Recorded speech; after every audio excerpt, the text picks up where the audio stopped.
और चलिए इस बीच देखिए वार पलटवार तो हो रहा है, सियासत जैसे जैसे देखिए सियासी हलचल तेज हो रही है, वार पलटवार भी तेज हो रहा है। आप देखिए कल्पना मुर्मू सोरेन गांडेय विधायक, उन्होंने ट्वीट किया है और ट्वीट कर सीधे सीधे बीजेपी पर हमला बोला है। कल्पना सोरेन ये कह रही हैं कि देखिए जैसे जैसे आगे आगे चुनाव बढ़ता गया, चाहे आप लोकसभा चुनाव देखें, विधानसभा चुनाव देखें, उन्होंने आंकड़े गिनाए हैं 2014 से लेकर अब तक के, और ये कहा है कि भले ही आजसू और बीजेपी एक साथ रहे हों लेकिन उनका वोट परसेंटेज घटा है और ये घटता ही जाएगा, और आप लिख कर ले लीजिए कि इस बार भी घटेगा। एक ट्वीट है जिसे लेकर खूब चर्चाएं हो रही है सियासी गलियारे में। कल्पना सोरेन ने ये ट्वीट किया है, सोशल हैंडल पर उनका ये ट्वीट काफी सुर्खियां बटोर रहा है। उन्होंने बाकायदा आंकड़े जारी किए हैं 2014 के लोकसभा चुनाव को लेकर, विधानसभा चुनाव को लेकर, 2019 के लोकसभा चुनाव को लेकर, विधानसभा चुनाव को लेकर, और उसी ट्वीट को लेकर अब देखिए सियासी सुर्खियां वो बन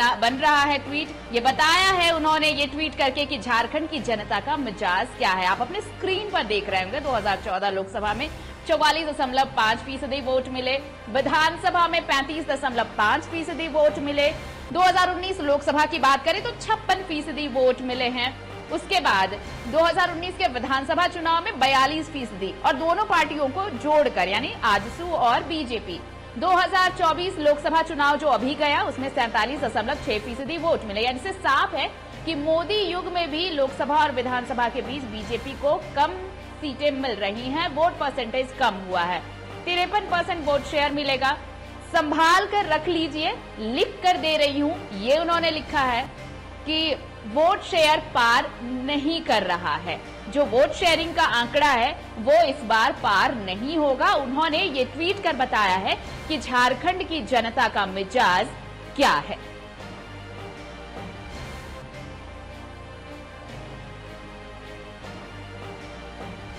और सहयोगी दीपक इस वक्त हमारे साथ जुड़े हुए हैं फोन लाइन पर। दीपक, देखिए वोट शेयरिंग को लेकर यह करारा हमला कल्पना सोरेन का, ये कहा है कि मोदी युग में भी जिस तरह से उन्होंने 2014, 2019 और 2024 के लोकसभा चुनाव तक के आंकड़े दिए हैं, उन्होंने कहा है कि इस वोट शेयरिंग से ही समझ जाना चाहिए कि झारखंड की जनता का मिजाज क्या है, और बाकायदा लिखा है कि संभाल कर रख लीजिए, लिख कर रख लीजिए कि वोट शेयरिंग पिछला जो आंकड़ा है दोनों का, बीजेपी और आजसू का या कहें कि एनडीए का, वो पार नहीं कर पाएगा। दीपक जी आरती, ये जो उन्होंने अपने आंकड़े प्रस्तुत किए हैं तो उस आंकड़ों को ही अगर हम लोग देखें तो कल्पना मुर्मू सोरेन का जो आंकड़ा है तो उसके हिसाब से 10 से 12% का गैप लोकसभा और विधानसभा चुनाव में रहता है। तो ऐसे में जो आंकड़े उन्होंने दिए हैं और जो मैट्रिज और IANS के ओपिनियन पोल में आए हैं तो उसको अगर हम लोग देखें तो फिर भी 40% के आसपास होना चाहिए। इन्होंने सीधा दावा किया है कि 36% से ज्यादा जो है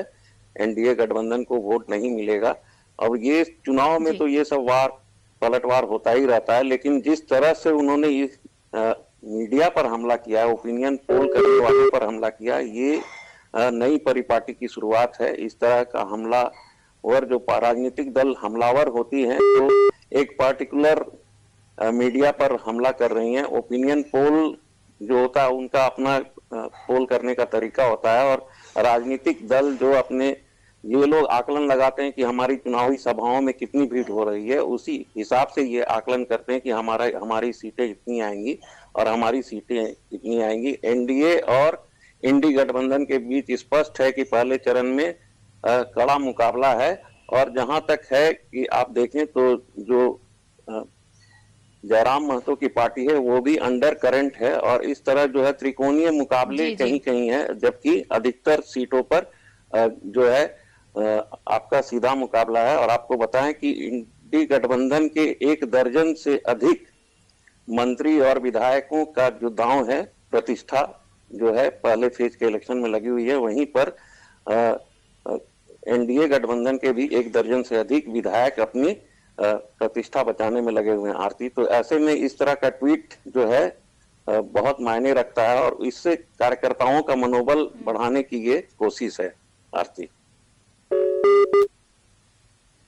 चलिए, बहुत बहुत शुक्रिया दीपक तमाम जानकारी के लिए। तो कल्पना सोरेन ने लिखा, संभाल कर रखिए, लिख कर दे रही हूं कि जो वोट शेयरिंग है एनडीए का या फिर बीजेपी आजसू के गठबंधन का, वो वोट शेयर इस बार पार नहीं कर पाएंगे। झारखंड की जनता का मिजाज क्या है, ये पिछले चुनावों के आंकड़े देखिए, इससे आपको साफ समझ आ जाएगा।